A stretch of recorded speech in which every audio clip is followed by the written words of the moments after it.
Assalamualaikum warahmatullahi wabarakatuh. Perkenalkan, nama saya Chelsea Tri, NPM 23 17051095 dari kelas D.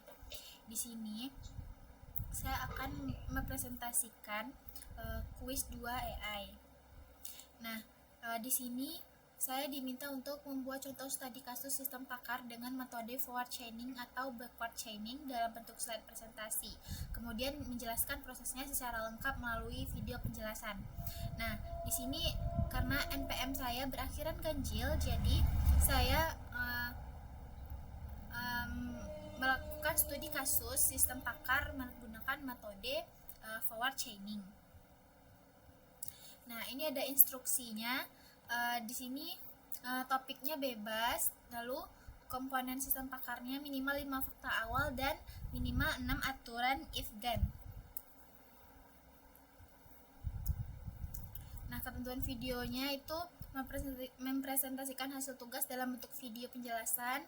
Lalu isi penjelasan videonya ada kasus dan fakta awal, lalu aturan yang digunakan, penjelasan langkah demi langkah dari proses chaining sampai mendapatkan kesimpulan, lalu penutup atau kesimpulan yang didapat. Nah, sini langsung saja saya akan mempresentasikannya. Oke, baik. Di sini kasus yang saya angkat yaitu adalah sistem pakar deteksi potensi kebakaran di gedung perkantoran. Nah, sistem pakar ini dirancang untuk membantu mendeteksi secara dini potensi kebakaran dalam lingkungan gedung perkantoran. Dengan pendekatan forward chaining, sistem akan menarik kesimpulan berdasarkan data awal dari sensor lingkungan.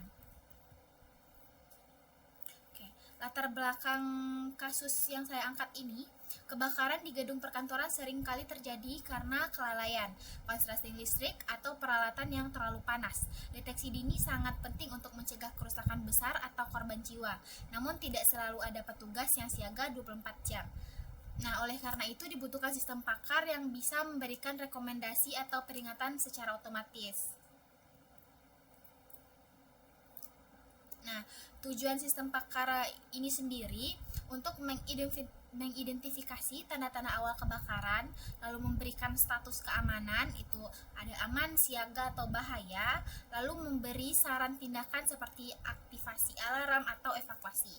Nah, sistem bekerja dengan mengenali fakta dari sensor dan mencocokkannya dengan aturan-aturan logis untuk menghasilkan keputusan akhir. Nah, ini adalah komponen-komponen fakta awal atau bisa kita sebut knowledge base, yaitu sistem memulai proses dari beberapa fakta awal yang diperoleh dari kondisi nyata atau sensor di lapangan. Nah, dalam studi kasus ini terdapat 5 fakta awal.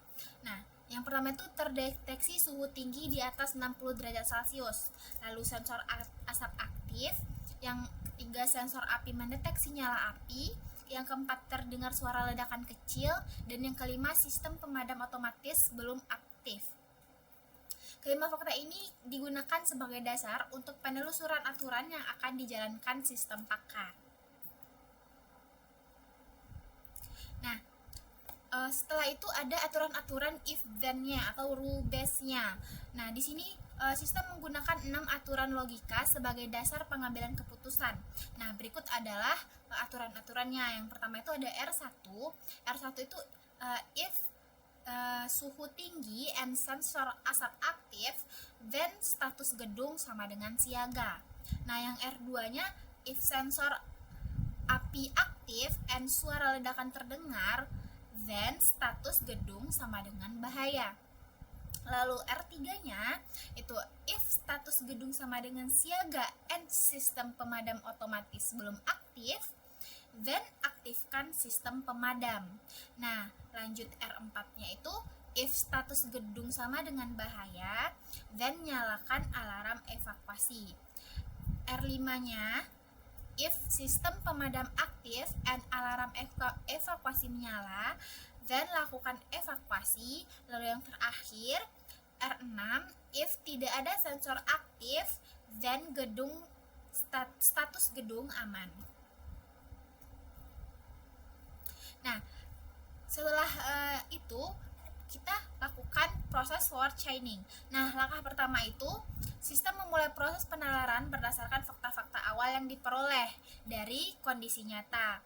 Nah, yang pertama tadi, kan tadi udah kita beritahu fakta-fakta awalnya, suhu tinggi F1, sensor asap aktif F2, sensor api mendeteksi nyala api F3, terdengar suara ledakan F4, dan sistem pemadam belum aktif F5.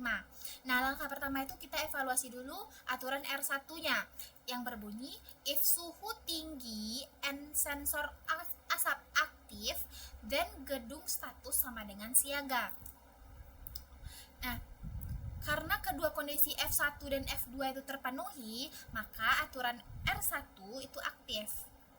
Kesimpulan sementaranya, sistem menyimpulkan bahwa status gedung saat ini adalah siaga. Langkah kedua, evaluasi aturan R3. Aturan R3 berbunyi if status gedung sama dengan siaga and sistem pemadam belum aktif, then aktifkan sistem pemadam. Sistem sudah menyimpulkan status gedung sama dengan siaga dari hasil di R1-nya, dan F5 juga menyatakan bahwa sistem pemadam belum aktif. Kedua syarat tersebut terpenuhi, maka aturan R3 dijalankan. Nah, kita dapat kesimpulan baru nih, sistem memutuskan untuk mengaktifkan sistem pemadam otomatis.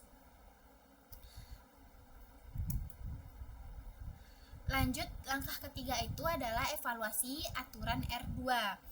Aturannya itu tadi berbunyi if sensor api aktif dan suara ledakan terdengar, dan status gedung sama dengan bahaya.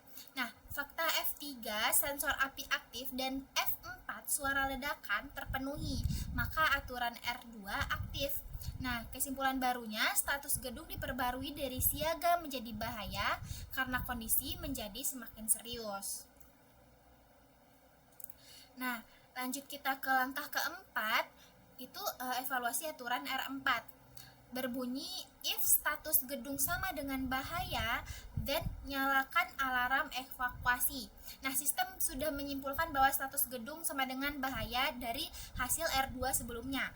Nah, maka aturan R4 dijalankan dan sistem menyalakan alarm evakuasi untuk memberi peringatan kepada seluruh penghuni gedung.